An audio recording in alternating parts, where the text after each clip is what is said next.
আমাদের পরিবার ছিল মধ্যবিত্ত।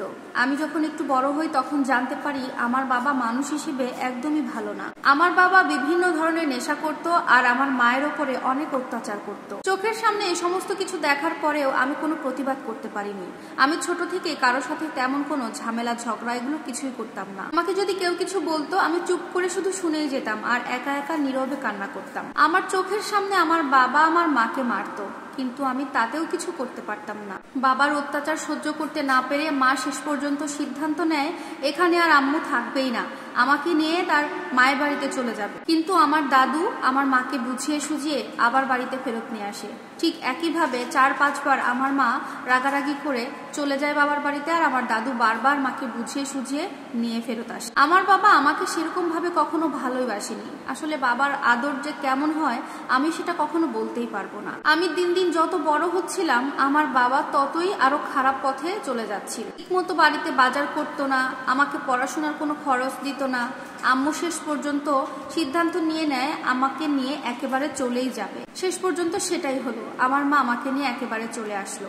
আমি পড়াশোনা চালিয়ে যাচ্ছিলাম নানুর বাড়িতে থেকেই। আমার মা গার্মেন্টসে চাকরি করে অনেক কষ্ট করে আমাদের খরচ চালাত। আমার বাবা মায়ের এখনো ডিভোর্স হয়নি, কিন্তু এরপরেই শুরু হয় আমার জীবনের আরেক কষ্টের কাহিনী। আমি যখন ইন্টারমিডিয়েট পড়তাম তখন একজন আমার বিয়ের প্রস্তাব নিয়ে আসে নানুর বাসায়। সবাই বিয়ের জন্য চাপ দিচ্ছিল, কিন্তু আমি অন্য একটা ছেলেকে খুব ভালোবাসতাম। ও আমার সাথেই পড়তো। আমাদের রিলেশনের বয়স ছিল 2 বছরের মতো। দুজনেই সিদ্ধান্ত নেই আমরা গোপনে বিয়ে করে রাখবো, কাউকে কিছু জানাবো না। এইচএসসি পরীক্ষার পরে আমরা গোপনে বিয়েটা করে রাখি, কিন্তু বিয়ের পরে দুজন দুজনের বাড়িতেই ছিল। হঠাৎ করে আমাদের বিয়ের কথাটা সবাই জানাজানি হয়ে যায় এবং কেউ মেনে নিতে চায় না। কিন্তু আমি আমার পরিবারকে অনেক বুঝিয়ে সুঝিয়ে মানাতে পারি, কিন্তু ওর পরিবার কোনোভাবে মানতে রাজি। বেশ কিছুদিন পরে ওরা বলে যে ঠিক আছে আমরা মেনে নেব, ঈদের পরে আমরা 2 ফ্যামিলি বসে কথাবার্তা বলে সবকিছু ঠিক করব। কিন্তু তারা শর্ত দেয় আমরা যেন একে অপরের সাথে কখনো দেখা না করি এর মধ্যে।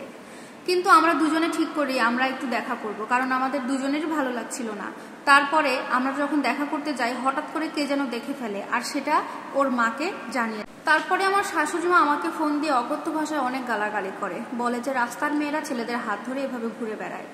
কিন্তু আমি তো স্বামী স্ত্রী, আমরা তো স্বামী স্ত্রী, আমরা একে অপরের সাথে ঘুরলে আমরা রাস্তার মেয়ে কেন হব? এরপরে যখন 2 ফ্যামিলি থেকে তারা কথার জন্য বসে তখন আমার জন্য আমার পরিবারকে অনেক অপমানিত হতে হয়। কিন্তু 2 পরিবার যখন কথা বলতে বসে আমার জন্য আমার পরিবারকে অনেক অপমানিত হতে হয়।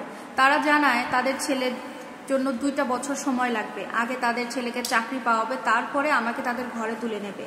কিন্তু আমার পরিবারের কথা, বিয়ে যখন একবার করে ফেলেছি তারা আমাকে আর তার বাসায় রাখবে না, তাদের বাড়িতে উঠিয়ে দিতে চায়। এত সব কথা কাটাকাটি হওয়ার পরে আমার পরিবার সেখান থেকে উঠে চলে আসে। এরপর থেকে আমি আমার বাবার বাড়িতেই আছি। আমার স্বামী অনেকভাবে চেষ্টা করে আমাদের বাড়িতে আসতো আমার সাথে দেখা করার জন্য, কিন্তু এলাকার লোকজন এতে অনেক ধরনের কথা বলত। আমার শাশুড়ি আমাদের মধ্যে সম্পর্ক নষ্ট করার জন্য 2 জনকে 2 ধরনের কথা বলে আমাদের মধ্যে অনেকবার ঝগড়া লাগিয়ে দেওয়ার চেষ্টা করেছে। এর বিয়ের সময় কাবিনের টাকা ছিল মাত্র 50,000 টাকা। আমার শাশুড়ি আমাকে প্রায় ভয় দেখিয়ে বলতো তোমার কাবিনের 50,000 টাকা দিয়ে ওকে দিয়ে তোমাকে ডিভোর্স করিয়ে দেবো। আমি এই সমস্ত কথা শুনে অনেক ভয় পেতাম। বেশ কিছুদিন পরে আমার স্বামী আমাকে নিয়ে সরাসরি ওদের বাসায় চলে যায় একেবারে। কিন্তু অনেক ঝামেলার পরেও সবাই আমাকে ওখানে মেনে নিতে সেদিন বাধ্য হয়। এরপরে আমার দাদি শাশুড়ি আমাকে বারবার বলতো আমার বাবার বাড়ি থেকে অনেক অনেক টাকা নিয়ে আসতে, না নিয়ে গেলে আমার সাথে খারাপ ব্যবহার করতো। কিন্তু এই সমস্ত ব্যবহার দেখে আমার স্বামী খুব রাগ হয় এবং পরবর্তীতে আমাকে নিয়ে আমার স্বামী ঢাকায় চলে আসে।